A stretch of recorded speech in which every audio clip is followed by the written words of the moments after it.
Alright, so I'm going to teach you a little bit about gun safety. I'm not going to teach you everything, but a little quick tutorial on how you should handle a gun, how you should treat a gun, and how you should always know the proper components that go to a gun, because all of it has to do with gun safety.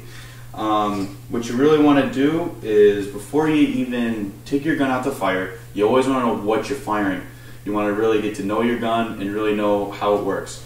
Alright, so first we're going to start off with our hunting rifle. This is going to be your typical hunting rifle. This right here is a Winchester 300 Magnum. And first what you're going to want to do is you're going to want to know exactly what parts of the gun are which. So starting with our barrel, this is going to be the most important part of your weapon because it's the most deadly. Next is going to be your stock, then your scope, trigger guard, and your trigger. Now with this weapon, what you're going to want to do is first you're going to want to take out the magazine.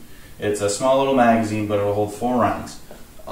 As you can see, there's no bullets inside this magazine, but that's not where you stop. Okay, you're always going to want to open up your action and check inside your chamber to see if there's any bullets. As you can see, there are no bullets. So what you can now do is close your action, and you now know that your gun is fully unarmed. But now, let's say you add a bullet, put your magazine in. When you pull back this trigger, it's going to force the bullet up into the chamber, and you close it. Now your firearm is engaged. And now, what you're going to want to do is you're going to always want to keep it on safety. So now if you see here, the safety on this weapon is right here on the top. And as you can see, the little red dot, red is dead. Always remember that. And when the safety is on, you no longer see the red. Whenever you see the red, the reason why I said red is dead is because that means it is ready to fire. So what you're going to want to do is keep your safety on, and at all times make sure that you're either pointing the gun at the ground or up in the air. Okay? But I prefer the ground because when you shoot up in the air, the projectile is going to have to fall eventually. So now let's move on to some more guns. Alright, next we're going to talk about is our handguns. Now I don't own a regular handgun. Okay, this is a BB pistol, but pretty much everything is the same. The only thing that's going to be different is that I can't slide the top because it isn't a blowback, and we won't be able to check the action to empty out the round. But I'll explain how that is in just a little bit. So first, again, you're going to want to know where your safety is. On this gun, it's right off to the side on top of the trigger. So what you want to see here is that there's no red showing, so it is safe. I can pull that trigger all day, nothing's going to fire out. As soon as you turn it to red, it's ready to go. She's going to fire. So what you're going to want to do, though, is before you ever take it off your safety, is you want to eject the magazine, which will come right out of the handle. And now, as you can see, there is no bullets, or BBs rather, inside the magazine. So now you're going to push the magazine back in. Let's say if I were to load this, now it's ready, armed and loaded. Now make sure that your safety is always on, so it's not on red, because red is dead. Always remember that. And then the next part is what you're going to want to do is you're going to want to load your firearm to get a gun or a bullet in the chamber. Now on a regular gun, you take your top part on your handgun. This top part will slide back. Unfortunately, I can't show you that. But on a real gun, this little section of the little cutout, you may not be able to see it because of the camera, but this little piece will not be there, and you'll actually see the bullet enter the chamber, and it'll be ready to fire. Now the aimer on this gun up top isn't a scope like our prior gun. It's a little easy sight. Make sure you have 2 hands on your handgun at all times, and you fire with the proper stance. Now you're always going to want to maybe keep your feet positioned to the point of where you're going to shoot. Put your bottom hand on the bottom part of the firearm handle, and the regular one in your other hand, your strong hand, on the regular handle. And what you're going to do is line up your triggers, and you can shoot, and you're ready to go. And that's the proper way to hold and fire a handgun. This is one of the weapons that is up for debate right now, if it's going to still be ready available for consumer sale anymore. But as of right now, there is no law passed yet saying that they're illegal. So it's always good to know how to carry a handgun. And another thing, handgun is very, very easy to misuse as far as keeping it on your body when it's being transported. The best thing to do is to get a holster for it. But even if you don't get a holster, if you don't have a concealed carry license, you always want to keep it in a bag. Make sure the bullets are never with the weapon at any time. Never put the gun in your pants, ever. Don't put it in your pocket, don't put it in your pants. Bad idea. Very easy for the safety to come off. You can shoot yourself. Very bad idea. Again, never point it at anybody at all times. Alright, next is our assault rifle. This is the AR-15. This is my favorite firearm. It is the most fun to use.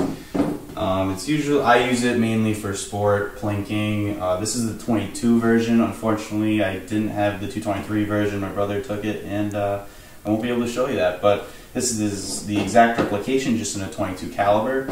So basically, this is the gun that's up for debate right now for the ban. And a lot of the components are very similar to many other guns that I showed you prior in the video. And we'll just get right down into it. So this is how you're going to play with your action. Okay, pulls back, very simple. You can definitely see that there's no bullets inside the action. I don't even have a clip in right now. So, you know, this is totally unarmed. When it comes down to the safety of this gun, you always want to check your action, make sure there's nothing inside the firearm. And even if there is, when you go to pull this back and you don't have a clip in the magazine, the bullet will come out of the action automatically. Now, what you're going to want to know is that the fire and safety in all these guns are pretty much the same. Now, if you look on this side of the gun, there's always going to be a lever on an AR-15, which you see right here. And what you're going to want to do is, right now, you see it's on safe. You can't really read it too well because they didn't white it out or anything. But there's fire, there's safe.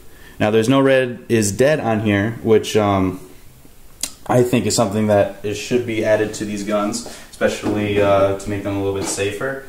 But we'll see how that goes.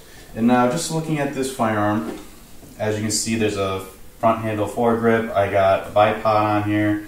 This is actually more things that make the gun a little bit safer. It's not just for show.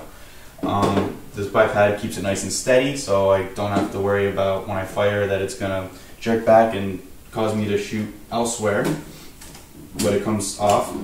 The foregrip is a nice accessory to have because it'll keep the gun nice and steady. And now let me get a clip, show you what those look like. Okay.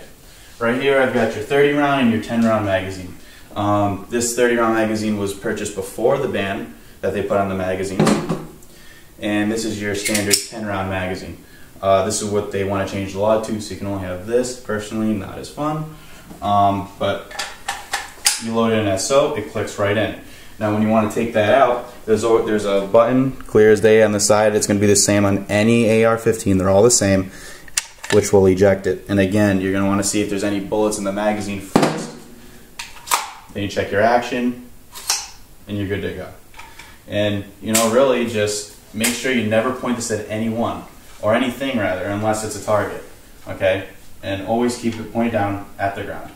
That's my biggest thing. You're never going to, I mean, you're gonna never want someone to ever point a gun at you. It's very uneasy, and it's happened to me multiple times at a gun range, and people should really, you know, watch where they're pointing their weapons, because it is a very serious matter. No matter what caliber, from a 22 to a shotgun to a 300 Magnum, they're all very deadly, okay? So make sure that you never point a firearm at anybody. #1 rule. And hopefully this gives you a little bit more safety tips on how to use a firearm. And I'm going to show you a little bit on bullets, how to safely carry those, and that's it. Alright, so I'm going to tell you a little bit about bullets. This is going to be the hunting rifle that I showed you earlier. This is the 300 mag. This is going to be the projectile. This little brass piece on the top is what fires out. This is the cartridge that holds the gunpowder that projects the projectile. Just so you know, on the back, as you can see, there's a smaller circle inside of the actual circumference of the actual bullet. And what that little circle on the side does is when the pin shoots, it's going to fire into that little pin, which ignites the gunpowder and shoots projectile out. That is called a center fire cartridge. And next, this is your AR-15 round. Okay, this is your standard AR-15 round. Same concept, same center fire cartridge round. And believe it or not, this is actually the safest bullet to actually fire. And to give you a little difference on what my AR-15 replica shoots and what a normal one shoots is, this is a 22 round. As you can see, it's very small, but still a very deadly round. This is actually a little bit more of a deadly round compared to the 223. And the only reason is that this will not actually go cleanly through the body. This will actually get stuck into whatever it gets shot in, which is very dangerous. And it is not a center fire. As you can see, it just has the rim. So what it does is when the pin shoots out, it's going to hit the side of the rim, and that fires the thing, the projectile, sorry. So it's not going to be like a center fire like this one is. So hopefully I taught you a little bit about gun safety. Last thing I want to touch upon is how to carry a weapon. Make sure it's properly put inside of a bag. I don't have any gun bags down here with me, but it's pretty self-explanatory. So make sure it's always in the bag wherever you carry it. Never carry a gun out in the open. It's very bad. You'll definitely get a ticket for it, that's for sure. And that varies state to state. Some states it's felony, some it's just a small fine. New York State, I'm pretty sure it's a felony, especially if your bullets are anywhere in the vicinity of the gun. When you're traveling it to bring it to a gun range, make sure that the gun is inside the car and the bullets in the trunk, or vice versa. Doesn't really matter as long as they're both separated. And so now I hopefully that teaches you a little bit about gun safety, and it should be taken very seriously because it's a very serious matter, and guns can kill, and it's very serious.